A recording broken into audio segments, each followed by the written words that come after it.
治療はどうしたらいいのかっていうとですね、どっか1個立てばいいってもんじゃないんですね。はい、おはようございます。笹谷メンタルクリニックの院長増田祐介です。本日は発達障害女性の治療の例えですね、例をお話ししようと思います。これは具体的な患者さんというよりはいろんな患者さんとか、本に出てくるような患者さんとか自分が経験した患者さんの症例をですねぐちゃぐちゃっと混ぜて創作したパターンですね。でどういう話をしているのかとかどういう治療をしているのかということをお話ししようかなと思います。でこの方はですね、女性でASD と ADHD、発達障害の人はね合併していることが多いので、両方持ってるパターンですね。で ASD はどちらかというと受動型で、自分から話したりするのが苦手なタイプ、受け身なタイプの人ですね。で、ミスが多かったりもするという感じです。で、なので職場でもですねミスがあったり混乱しちゃうんですね。でなかなか助けてって言えないんですよ。受動型で言葉が少ないですからね。だから一人残って残業することが多いよという感じです。で、それで疲れが溜まっていって、うつになっちゃって、でうつがあって不安があると。そしてまた、不安とかが高まるのでまたこの発達障害の症状が悪化するというループに陥っているという感じですね。で、結局ですねそういう悪い体験というか職場でミスをしたり混乱することが多いので、自分はダメなやつというふうに思ってるんですね。そういう思い込みが激しい人です。なのでそういう思い込みもあるからこそ、うつが悪化しちゃうということですね。あとですね、こういう発達障害の人でよくあるのがですね、親子問題ですね。例えば親子問題でお母さんが過干渉な人、すごく手のかかる子だったからか過干渉だったり、その子に任せてると忘れ物が多かったりとかしちゃうのでお母さんが代わりにやっちゃう、すごく心配性なお母さんもいたりとか、逆にですねお母さんが逆にじゃないですね、お母さんも発達障害でもお母さんは受動型じゃなくて積極キー型のパターンですね。なんかすごくなんかいらないことまで喋っちゃうパターンで過干渉だったりすると。でなんか妙にね共依存の関係、お母さんがその本人に依存していることもあれば共依存のような関係になってしまうことも結構あるかなと思います。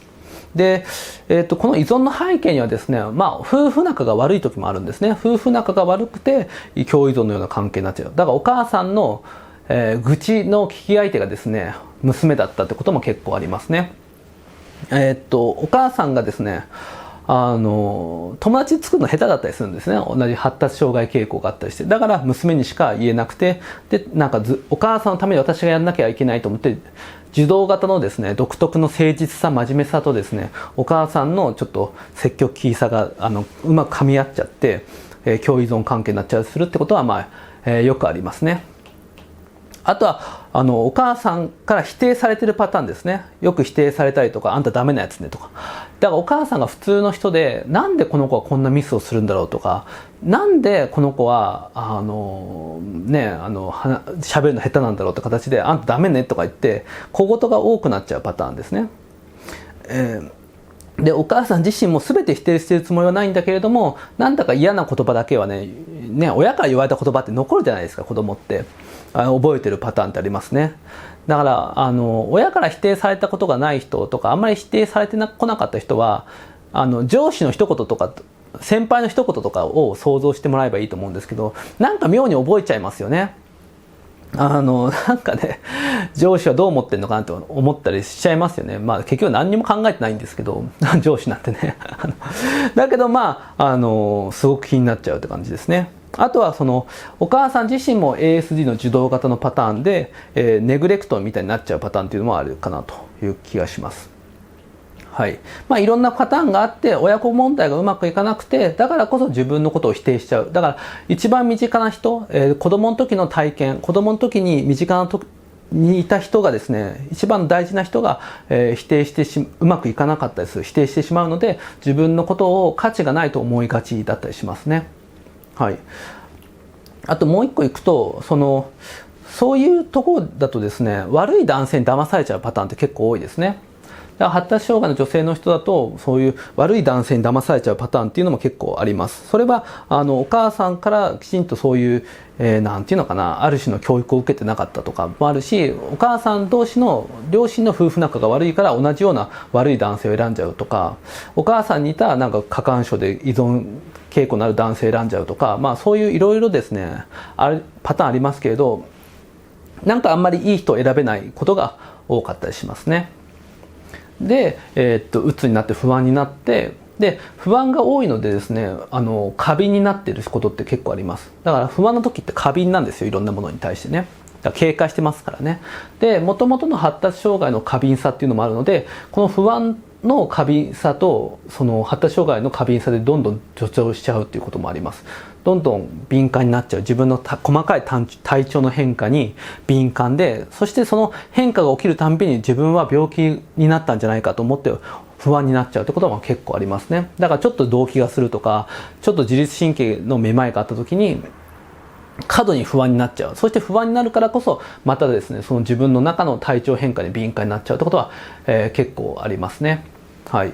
でこの悪循環があっても耐えきれないと思ってうわーっとなって興奮したりとか怒ったりとか、死ぬしかないとか思ってしまうってことが結構あるということかなと。これが発達障害の人によくあるパターンですね。でこれがぐるぐるぐるぐる悪循環しちゃってるっていうことはよくあります。でここもそうですよね。だから職場で例えばね、一人で残業してる時によく言うのはですね、いやでもみんなはそんなに長くまで残業してないでしょとか、日曜日ねもうみんな仕事してんですって言っても、いや来てもみんな 1,2 時間で帰るんじゃないとか言うと、とか言ったりですね、うまくサボってんじゃないって言うと、とか、患者さん不思議そうな顔したり、でもルールですからとか言ったりしますね。だから赤信号を夜の赤信号をみんな渡るんですよ。でもそれを律儀に守っちゃう、そういう誠実さというかですね、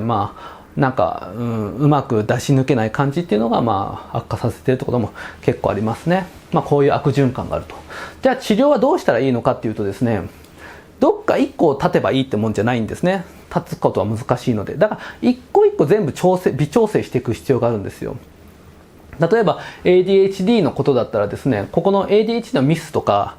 衝動性とかですねは薬が効くんですね。だからここで薬を入れてあげると、ここでちょっとですねこの高速回転がちょっと緩まれますよね。ここが、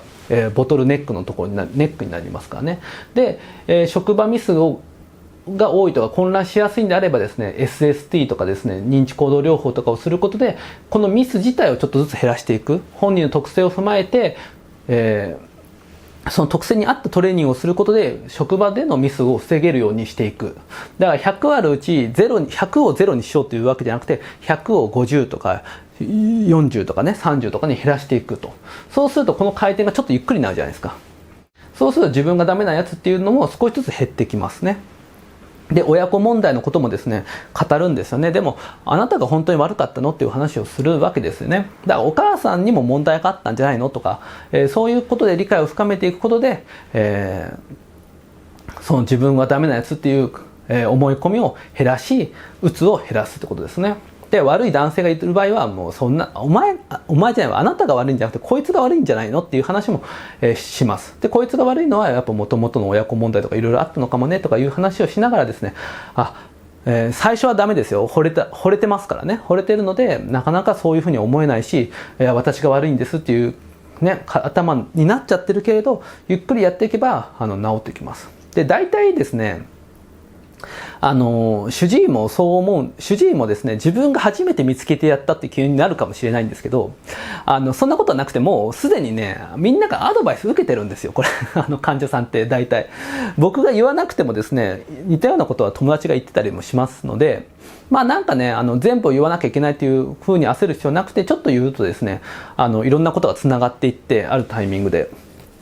一気に良くなるとかですね、日常の中からいろんなヒントを得て一気にガッと良くなるってことはよくあるので、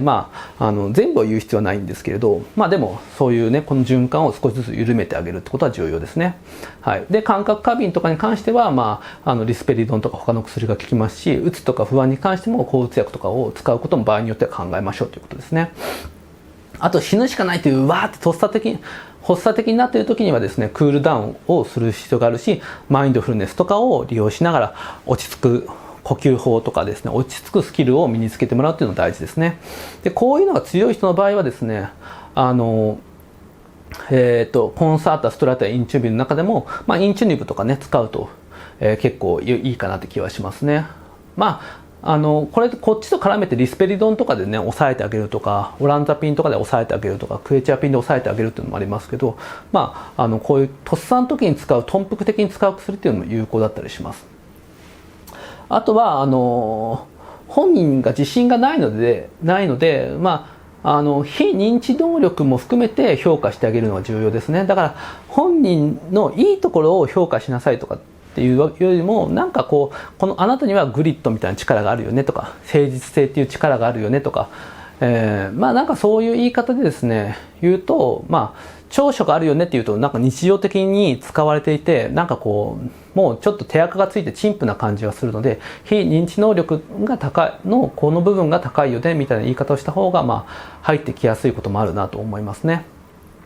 あとはそれを踏まえてですね、本人の能力やスキルを向上させていく、得意を伸ばす、苦手を減らしていくっていうことが、重要かなと思います。とにかくここだけを良くすればいいってものではないんですよ、治療っていうのは。全体の流れを見て、今日の診察はここをテーマに、次の診察はここをテーマにとか、ちょっとずつ緩めていく、ちょっとずつ流れをですね抑えていくってことで、良くなってきますから、今日はこれをやる、今日はこっちを調整する、今日はこっちをやるとか、そういういろんなやり方をしてですね、だんだんこの悪循環を減らしていくということがとても重要ですね。だから治療ってどうしたらいいんですかっていうと、1個だけに集中するんじゃなくて、全体のを見ながらですね、その時一番やった方がいいこと、その時一番困っていること、その時患者さんが一番興味とか関心が移っていることを議論して直していくっていうのが重要かなと思います。はい。ということで、今回は発達障害女性の治療について、なんとなくですね、こういうパターンが多いよねっていう話で、一例ですね、取り上げてみました。では、以上でこの動画があります。もしこの動画を見て良いと思ってくれた方は、グッドボタンおよびチャンネル登録、あとシェアの方よろしくお願いします。あとですね、メンバーシップやっております。で、2990円のやつはですね、オンライン自助団体のですね、実験をやっておりますので、スラックの方にご招待しますので、もしよかったらですね、ご参加ください。ではまた。